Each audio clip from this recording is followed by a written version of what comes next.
up, everyone? It's your girl, Brain Shanae, and today I'm coming at you with a book review, and today is my stop for Hear Voices book tour for Meet Me at the Crossroads by Megan Giddings. This is my first book that I have read personally by Megan Giddings, and I completely love this book. I gave it 4 out of 5 stars. It made me think about a lot of things, and like even personal things, like even within like my family and everything like that. But we're featuring 2 main characters. They're twins. We have Olivia and Ayana, and they are completely different. Different personalities, have different ways of thinking, everything. But before we get to the main characters, we are introduced to these doors that have just appear, and then sometimes they disappear and then they reappear. And so with Ayana, one of the twins, her father and her truly value these doors because they lead to the world of curiosity and discovery, which they truly enjoy, and they truly just want to know more about these doors in particular. Then you have Olivia, who just is more focused on herself and appearances, popularity and whatnot. Now, mind you, with these 2 twins, they don't live together. Their parents got divorced, and they left it up to the twins to decide which parent they wanted to go with. So Ayana chose her father and Olivia chose her mom. And there's a lot of things going on, especially with the relationship between Ayana and her mother. Ayana and her mom do not get along very well. It's clear and obvious that the twins' mother, she like does not favor Ayana at all, and that she favors Olivia the most. And just when I like wrote into the book just to give up like a few notes or whatever, and there was this point in time where Olivia and Ayana always did this game called Wild Thoughts. And it says here, I'm going to read it to you because I find it interesting. So it says, sometimes Ayana said, I feel guilty that I went with Dad and that you should have went with him instead. I like that you and Mom are close, but you're both afraid of everything. I come here and sometimes I'm jealous of the way you can read each other's thoughts, know each other so well, and sometimes I think, wow, they're both so afraid of everything. I want to see everything, eat everything. I want to know everything. I want to sleep with different people. And she paused at the thrill of saying something true and solid about herself and how she felt, then swallowed. I want to have a big life. It makes me sad that it feels like maybe you could want those things too, but you care so much about what people think. Dad's not perfect, but he wants me to have a life. So with that, once again, like I said, a lot of with these 2 twins, they are completely different. There is nothing, they're identical. That's one thing that they share. But like Olivia, she's more concerned about popularity and appearance, especially with straightening her hair. Her mom even tells her how to be the right kind of a black woman, which I put question marks on. I'm like, what do you mean the right type of, or the right kind of black woman? That I'm like, okay. I'm trying to think, like, what does she mean by that? Like, what do you mean? So I had a question mark with that one. But then when it comes to Ayana, it says she could care less about popularity. She even considered herself an old soul and very artistic, like to the point where she would love to go to art school. And then she also believes the only pro-life she believed in was a world without genocide. So there is that. It has that concept in this. It has that in this book as well, basically, of what's going on currently today in today's society. And this book had me think. Like once I said, it had me thinking about a lot of things about life. And so Ayana and Olivia, they have their moments of, where they still love each other. Like they still cherish each other, regardless of how things are with them within their household. And so I wanted to also read this where it says, but Ayana also felt that their mom liked Olivia because she was comfortably obedient. There were no whys or nopes. No doesn't sounds right from Olivia. Even when their mom said wild things about other women or the A word, I won't say it here, or seemed to be leaning towards a kind of ashy black moderateness. Why does everything have to be about race? Was a recent go-to with her. Olivia would just let her go on. Ayana couldn't handle the idea that half her genes were from someone who could be so ignorant, who seemed predisposed at times to never think about other people and their situations, but to comfortably judge. So when I think about Ayanna and her mother, I feel like even if they tried to just try to have a relationship, it still wouldn't be right, because they're completely different people, and Ayanna just have her thoughts about things, and her mom, or they're just total and complete opposites. But there's one point in this book where they do end up going to the store, and mind you, they are in Michigan, because one of the doors are in a few areas. One's in Michigan, there's one door that's in Germany, and there's one door that's in Australia, if I'm not mistaken. And so they travel into the store.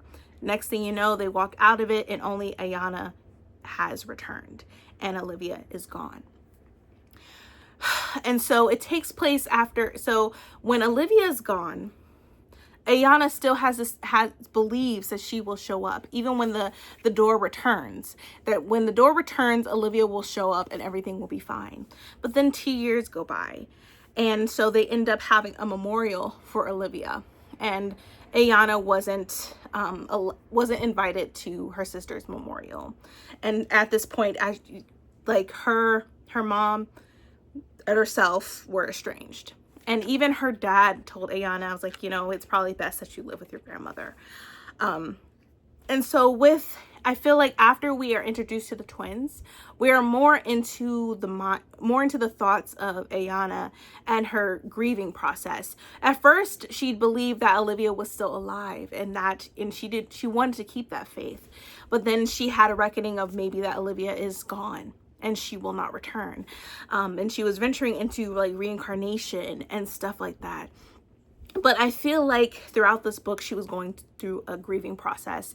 And also, I feel like this book also ventures into life in general, how to navigate it, or when you lose someone, what do you do?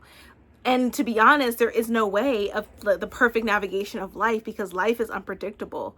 You don't know what the next day will bring. You don't know, and with the people you love, you don't know if that was their last day when you talk to them or whatever. You just don't know. And I feel like this book is beautifully well written. I didn't expect it as much to where we would be. I thought we were going to be centering more on the twins, but at the same time, I think it all came together, especially when we're getting Ayanna's perspective and from her point of view of what she's going through and her thought process about her faith and her beliefs and whatnot. And she also interviewed someone regarding about reincarnation and about people returning back to the doors, and about how come you were able to return and my sister didn't? Was it because you had a certain faith that you believed in?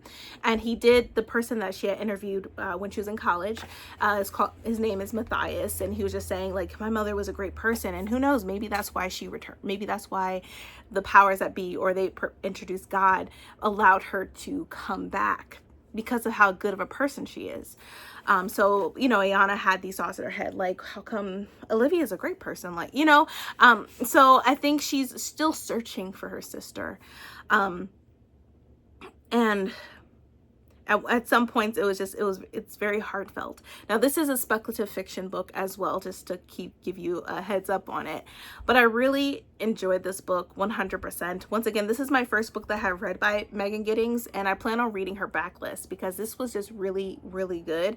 And it had me thinking also about life and grieving as well, and relationships that you have with people. And it made me dig deep into my thought process and how I go about things, and also thinking about life in general as well, and like how time is precious, how spending time with your loved ones is precious moments, precious times. But I also want to read the synopsis on the back as well, so just to get a glimpse of what it's about, even though I pretty much gave you a rundown on it. I'm not going to give you the whole thing about what is happening towards the end of this book. I really want you to go ahead and pick this book up for yourself. This book is already out into the world, so you can definitely pick up a copy, whether at your local bookstore, independent bookstore, or at your local library.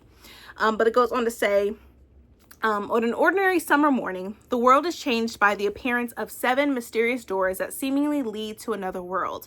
People are, of course, mesmerized and intrigued. A new dimension filled with beauty and resources beckons them to step into an adventure. But perhaps inevitably, people soon learn that what looks like paradise may very well be filled with danger. Ayana and Olivia, two Black Midwestern teens and twin sisters, have different ideas of what may lie in the world beyond. But will their personal bond endure such wanton exploration? And when one of them goes missing, will the other find solace on her own?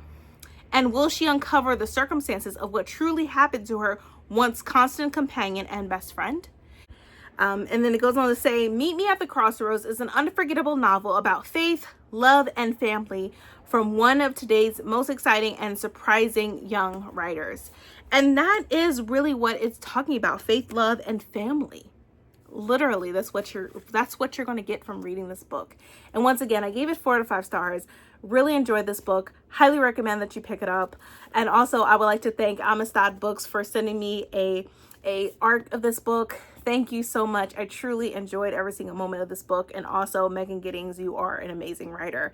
And also, thank you, Hear Voices for allowing me to be part of this amazing book tour. I had a great experience reading this book, and it had me thinking about a lot of things. And to all of you who are watching, this book is really freaking good. Like, it's nothing that I have read before, and this is a speculative fiction, so you have to keep that in mind when you go into this book, okay? But once again, this is a great book, and anything by Megan Giddings, I plan on reading her backlist, and from into the future of any other books that she plans on reading, or not reading, but writing, I plan on reading. But thank you all so much for watching my book review. I hope to see y'all again soon, and y'all will see me soon with another book review, or who knows what else. But thank you all so much for watching. I hope you are staying healthy and staying safe, and I will catch y'all next time. Bye, everyone.